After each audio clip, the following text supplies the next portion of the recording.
Assalamualaikum, selamat datang di channelnya Bu Evi. Pada kesempatan kali ini kita akan belajar tema 5 subtema 2 pembelajaran keempat. Kita akan belajar tentang pengaruh perubahan cuaca terhadap kehidupan manusia serta kegiatan yang menunjukkan persatuan di sekolah. Sebelum belajar, berdoa dulu ya supaya apa yang kita upayakan hari ini dapat bermanfaat. Selamat mengikuti. Bagaimana keadaan kalian? Apakah dalam keadaan sehat? Kalian harus selalu menjaga kesehatan ya. Cuaca sering berubah, tidak menentu. Pada pembelajaran yang lalu telah dijelaskan bahwa kita akan mudah sakit jika cuaca sering berubah.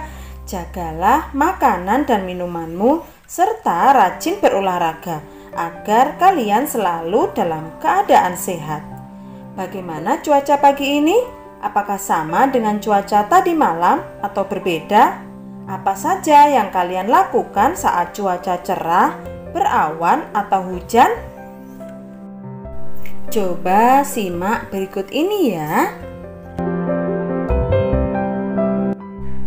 Cuaca begitu mendung, angin bertiup cukup kencang, udara terasa lebih dingin. Edo dan teman-teman memakai jaket saat berjalan ke sekolah. Mereka membawa payung, siap sedia jika nanti hujan turun.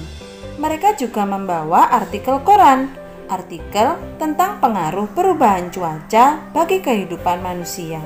Saat tiba di sekolah, mereka menunjukkan artikel masing-masing. Perhatikan percakapan Edo dan teman-temannya.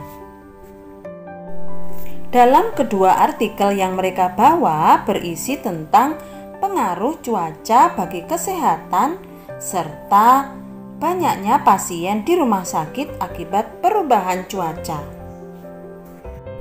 Nah, cobalah menyimak artikel yang dibawa Edo dan teman-teman ya.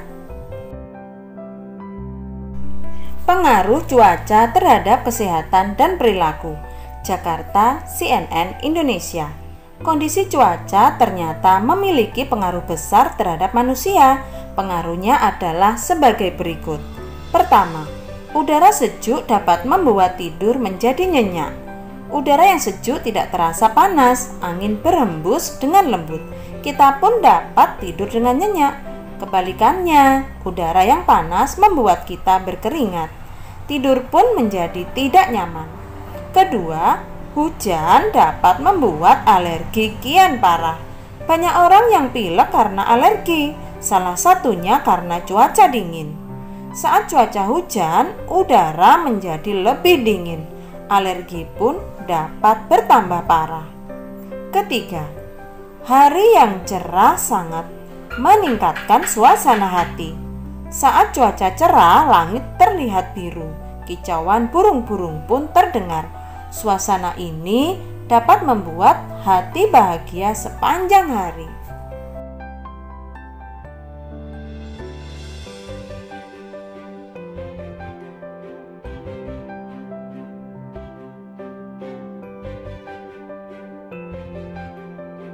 Artikel kedua, perubahan cuaca penyebab kenaikan jumlah pasien. Republika.co.id. Kediri. Kepala Dinas Kesehatan Kota Kediri berbicara tentang dampak perubahan cuaca. Di Kediri terjadi perubahan cuaca yang tidak menentu. Cuaca panas dan dingin berganti dengan cepat. Daya tahan tubuh menjadi terganggu. Akibatnya, orang mudah terserang penyakit. Hal ini menyebabkan kunjungan pasien ke rumah sakit meningkat dari 400 sampai 500 orang per hari menjadi 600 sampai 700 orang per hari. Ada dua penyakit yang sering dikeluhkan pasien saat perubahan cuaca ini. Penyakit itu adalah infeksi saluran pernafasan akut atau biasa disebut dengan ISPA dan diare. Penyakit tersebut sebenarnya dapat dicegah. Caranya dengan banyak makan sayur, buah-buahan, dan minum air putih. Selain itu, dianjurkan agar warga banyak berolahraga. Nah, dari dua artikel yang kamu simak, dapatkah kamu menemukan kata atau istilah khusus seperti Edo dan teman-teman? Cobalah menuliskan kata atau istilah khusus di artikel 1 dan 2. Tuliskan dalam bentuk tabel seperti ini di bukumu. Saat terjadi perubahan cuaca, tubuh manusia rentan terhadap penyakit. Sebagai contoh, flu, mimisan, dan gangguan pencernaan. Kita dapat menghindari penyakit akibat perubahan cuaca dengan menjaga kesehatan tubuh. Cara menjaga kesehatan tubuh antara lain yang pertama, mengenakan masker. Perubahan cuaca memicu pertumbuhan virus. Virus dapat menyebar melalui udara. Sebaiknya kita mengenakan masker untuk menghindari virus yang menyebar melalui udara. Yang kedua, minum air putih lebih banyak. Saat cuaca panas, suhu tubuh semakin meningkat. Tubuh dapat mengalami dehidrasi atau kehilangan cairan tubuh. Dengan demikian, kita sebaiknya minum air putih yang banyak. Ketiga, meningkatkan waktu berolahraga. Berolahraga dapat membuat tubuh menjadi bugar dan sehat. Tubuh juga menjadi kuat dan kebal terhadap kuman penyakit. Oleh karena itu, kita sebaiknya meningkatkan waktu olahraga saat cuaca ekstrim. Yang keempat, memperbanyak makan sayur dan buah. Makan buah dan sayur dapat meningkatkan kekebalan tubuh untuk melawan penyakit. Kelima, menjaga kebersihan diri dan lingkungan. Menjaga kebersihan diri dapat dilakukan dengan mandi dan keramas. Menjaga kebersihan lingkungan dapat dilakukan dengan membuang sampah di tempat sampah. Yang kelima, melindungi tubuh dengan pakaian yang sesuai. Saat cuaca panas, sebaiknya mengenakan pakaian longgar.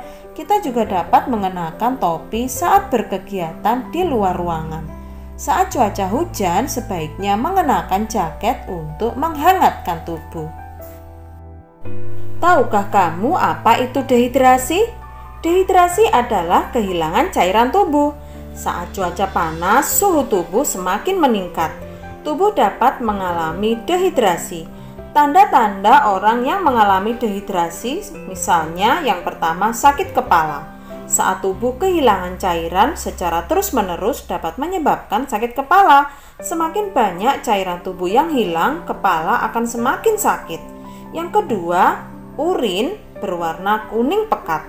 Saat kekurangan cairan, racun dan kotoran dalam tubuh akan sulit untuk keluar. Racun dan kotoran tersebut menyebabkan urin berwarna kuning pekat. Yang ketiga, kesulitan buang air besar atau biasa disebut konstipasi. Cairan berfungsi sebagai alat pelumas dalam usus. Jika tubuh memiliki cairan yang cukup, kotoran yang ada di usus besar akan keluar dengan teratur. Namun, jika tubuh kekurangan cairan, kotoran di usus besar akan sulit dikeluarkan. Nah, bagaimana? Jaga terus kondisi tubuhmu ya, agar selalu sehat. Saat cuaca hujan, kegiatan apa yang cocok kalian mainkan? Coba simak ini ya. Udin dan teman-temannya memilih bermain di dalam kelas saat hujan. Ada yang bermain kelereng, lompat tali, dan tapak gunung. Ada pula yang lebih suka membaca buku. Sebelum bermain di kelas, mereka bekerja sama mendorong meja dan kursi ke pinggir, bersisian dengan dinding, sehingga ruang kelas menjadi lebih lapang. Saat waktu istirahat telah usai, mereka bersama-sama merapikan kembali mainan yang telah digunakan. Udin dan teman-teman membersihkan bekas kapur permainan tapak gunung, merapikan tali, buku, dan kelereng. Meja dan kursi ditarik kembali ke posisi semula. Kelas pun kembali rapi dan bersih. Aktivitas Udin dan teman-teman saat istirahat tadi beragam, namun mereka tetap bersatu untuk merapikan kelas kembali seperti semula. Apakah kamu pernah memiliki pengalaman yang sama dengan Udin dan teman-teman? Mengapa bersatu dalam keberagaman itu penting? Coba ceritakan dalam bentuk tulisan di buku tulismu ya. Apa saja kegiatan lain yang menunjukkan persatuan di sekolah? Yang pertama, bermain bersama. Kedua, berlatih menari bersama. Ketiga, membuat majalah dinding bersama. Dan yang keempat, berdiskusi saat mengerjakan tugas kelompok. Demikianlah pembelajaran kita kali ini. Semoga ilmu yang kalian peroleh dapat bermanfaat. Terima kasih sudah menyimak dan tetap jaga selalu kesehatan. Wassalamualaikum.